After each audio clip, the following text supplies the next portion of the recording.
I love it.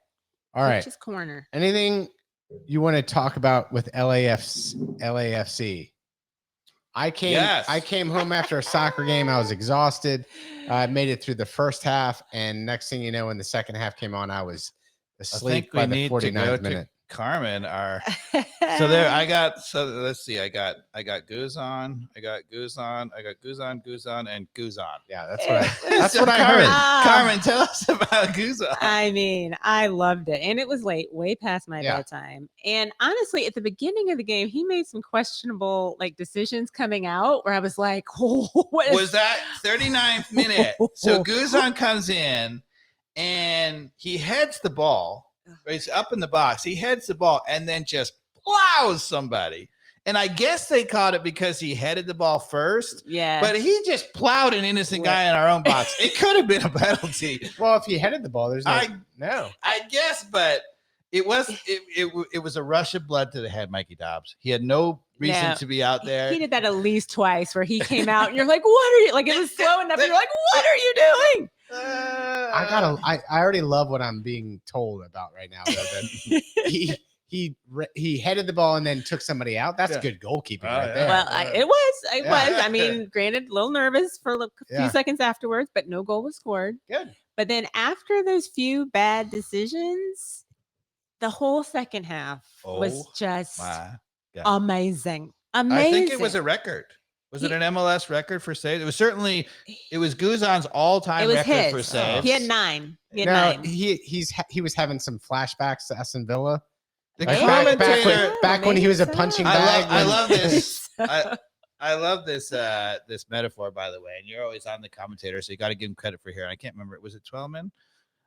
He says he's standing on his head. Yes, he did. He did say it, and I love that. It's an amazing. I love that. It's an amazing thing. Right? Yeah, but not to really compare it to but there were just a couple of times where I almost felt like, at least the movie, not real, and of course it's not the Olympics, but the montage and Miracle, where and this he's just saving stuff back and forth and all that, and you're like, come on, Jimmy. I just felt like a little bit of that with Guzan. He just was making those big saves. It wasn't Peter Schmeichel in the European Championships, but it was pretty darn close. I mean, I needed it. My heart for him needed it because I was a little about him coming back. So I even think a Guzan with 2 steps behind is better than most MLS goalkeepers. So I realize he's on his sunset hour here. But anytime you see a Westberg or Diab coming in, I miss Brad Guzan. This is true. He made a couple of saves where he went down to his right and got a hand on it. Yeah. Had no business saving. Yeah, I mean, it was. There were a few. Stunning. And there was that deflection that came off our person. And there was not a lot of room. Real quick reaction, lots of reaction. Oh, it was beautiful. It was beautiful. And our boy Sean Johnson let in a howler the other day. And to be fair. I mean, so we gave up a penalty kick. You probably were asleep.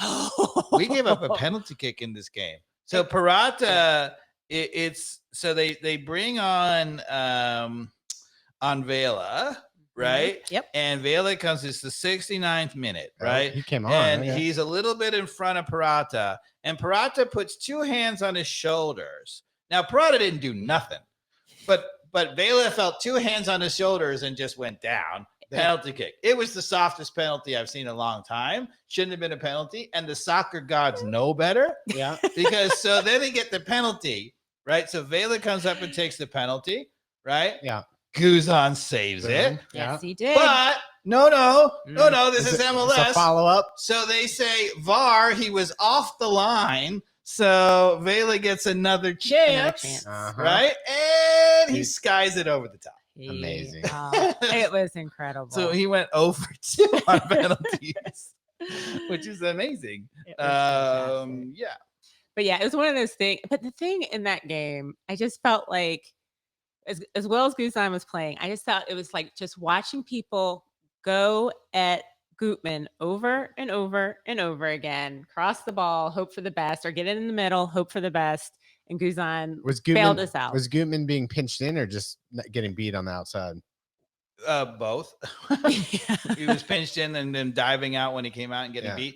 One of the things I have to say, and I really like LA, I really like Cherundolo, but oh my God, if I were the coach for LAFC, I would say stop shooting from outside the box. They were like, oh, we got unlucky or whatever. No. Their shot selection was awful. Yeah. They settled for shots from outside the box when they were dominating possession for tons of time. They could have walked it in and touched it in, right? Yeah. Come on. So that's their own fault. That might be a good transition to the U.S. soccer coaching search. We can, but I also want to say in this game that after being just down, just getting absolutely, they just dominated us from start to finish, right? The subs, right? So he brings on Wolf for Etienne, right? Okay. Which, Wolf's been playing really well. I didn't realize, and I have to apologize. Dear podcast listeners, I have to apologize. I've been saying that Etienne is a left-footed winger who's great two-footed player. Turns out he's right-footed. He's been inverted the whole time. He just looks like he's a left winger because he's really two-footed. He's really good. It turns out he's left-footed. Did you know that? No one knew that.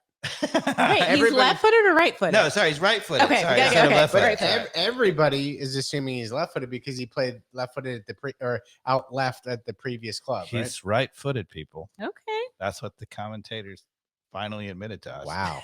He's two-footed player, and so in my defense, he looks pretty good with either foot. But I've been saying, they should move him over to the right because even as a left footer, he's good on the right. Yeah. He's right-footed, so he definitely should be on the right. Right? I don't know. He didn't look much better out there either. Yeah. Well, so I would have loved to put on Sosa. He wasn't available, right? But even with Sosa not available on the bench. Right. Why not bring on, why not push Wiley up, Wiley for Araujo, right? And Wolf goes out right. So we had no inverted wingers. The substitutions were just crazy because then we got to the 74th minute and you know who he brings on? Who? To, 0-0 tie. We're going to go for it or whatever. It's Fortune and Barry. I felt like it was almost like a wow moment. I'm like all excited. I'm like, are you trying to lose this right now? Yes, what is happening? Yes, he is. Yeah. Wolf was the right thing. Yeah. Should have brought on Chol maybe and put him up front. I don't know. I don't understand why Wiley. I don't understand. 581 minutes for a wonder goal. Okay, come on. And the other thing is that in the 28th minute, Ibarra, in my opinion, should have been red carded. Yeah. So Ibarra comes out, he swings and misses the ball and then lowers his shoulder and literally just body slams the LA player. Yellow card. That sounds like Ibarra. I love it. So he still hasn't tempered his ability to be subtle with his fouls, is what you're saying. Yeah. Something else. Did you remember that, Cara?